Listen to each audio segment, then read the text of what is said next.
Good morning to all and welcome back to Malaysian Delight, your travel friend in Malaysia.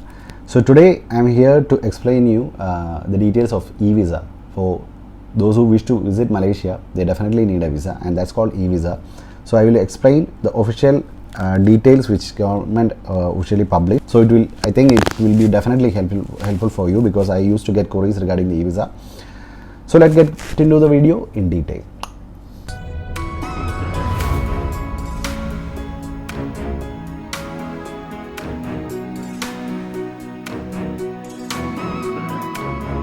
Okay, first of all, what is an E-visa? E-visa is an online application form that enables foreign nationals to apply for an electronic visa to enter Malaysia, as said. So this one you can apply online. So I'm not reading all the details, but I will just conclude it for you, okay, in a simple way. So E-visa you can apply online with the site I will definitely mention below, malaysia.imi.gov.my. So you just log into the website, and then you have to click on the I am new icon. So in the I am new icon you have to fill up the email ID, your email ID. So later they will send a link to the email ID, and you have to click that email ID to verify that you are a registered user. And once register, then you have to log in again and fill up all your details, your personal details, everything, like your passport details, your date of birth, your address, so and so, everything you fill up. Then you have to submit. Then only the process starting for applying visa. And for applying visa you have to apply separately. Like for example, if you wife and 3 kids traveling, means you have to apply 5 application. So first you have to apply your passport, your personal details, your what type of visa you are applying, and kind of things like issuance date, so many things and all you have to mention. Second thing, so you have to mention everything, your details, and then you have to fill up one by one your family members details, and it's all like separate application. Payment also separate. Each payment you have to do separately. And the visa cost I already mentioned you, around INR means Indian rupee, around 3,000 rupees, but the agency may charge 4,000 and all. Anything visa related queries you can message me below. Okay, so second thing, another thing, they mentioning like it's taking 2 working days, 48 hours for the approval, but normally it takes like 3-4 days. Third day or fourth day only it will come, and also it's working days. It won't consider the weekends, public holidays and all. But they are saying like better you apply before 2 weeks.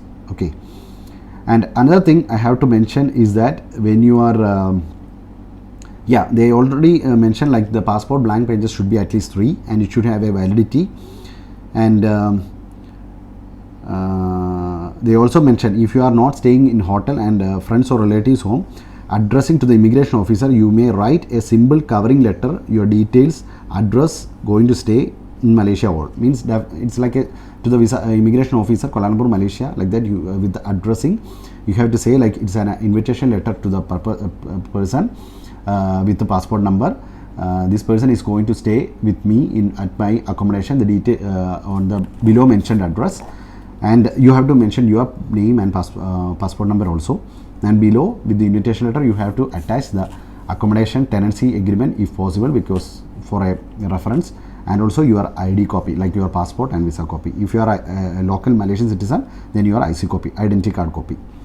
Okay, that is the thing. And covering letter, they said already there is no specific format. People used to ask me like, is there any format? You just mention like invitation letter to this person and to this immigration officer, Kuala Lumpur, Malaysia, and you just this person traveling from this date to this date will be I will be providing accommodation at my home, and the details as mentioned below.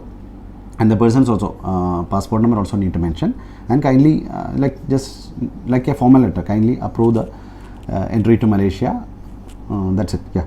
So, and you have to give your phone number as well for a in case the immigration officer want to call you, just give this one as well. And so there is no specific format. And visa status you can check by checking this log into the site again, because once you submit everything it will be changing to processing, and later 3-4 days it will straight away change to approved. So once approved you can download the e-visa and keep with you. And don't forget to keep the physical copy with you. Don't show the soft copy in the immigration. Definitely you have to keep all the physical copy with you. Okay, including all the details. So as I mentioned the below before video, the passport, e-visa, flight ticket, and also boarding pass, boarding pass, hotel confirmation, everything you have to keep together to the immigration officer, so they will be happy. And there is some requirements: passport sized studio photo, then it should be white background and it should be clear. You should not take a photo of the photo, you should ask the studio person to send the soft copy and you should submit. If your agency is doing, means it's easy and smooth. So any kind of agency, if you require, means that one also you can message me, I will give my friend's contact. So studio photo, and also this one, the passport size scan also should be very clear. If you are scanning the passport page, front page and back page, it should be straight, and once you scan in the system, you have to crop in 4 sides. It should not cut any part of the passport, but it should crop very near to the passport, so that it will be very clear and visible to the officer, which they feel like it's a professional scanning submission, so they will approve easily. So what I mentioned is like, it should not be like unclear or blur kind of thing. Definitely, if like that, means they will ask for amendment, so you need to submit again, then it will again take another 3-4 days. So don't go for trouble. When you are submitting, it should be professional. Okay, and these are the things which I should mention. And the visa will be valid for 3 months. Within 3 months you can perform the journey. For example, if you are applying on August, if your visa approved on 20 August, September, October, November 20, within these 3 months you can perform your journey. And once you are in Malaysia, the immigration officer will allow you to be in Malaysia either for 30 days or sometime it will be they giving for until the return ticket. So return ticket after 5 days means they may stamp for 5 days. Okay, so according to that you should perform the journey, and you should not stay at even 1 day after the visa validity, because that also you definitely need to pay fine and so much trouble. So don't go for that. Okay, so these are the things I should mention, and if anything I forgot, means I will update in the link. So that's it. So I hope this one will be helpful for you, and make sure all the documents you are submitting should be clear and valid. There should not be any mistake or manipulation. Definitely they will reject you. So once reject means the money gone, you need to submit again by applying the visa. So these are the things which I would like to share with you. More updates, more things I will mention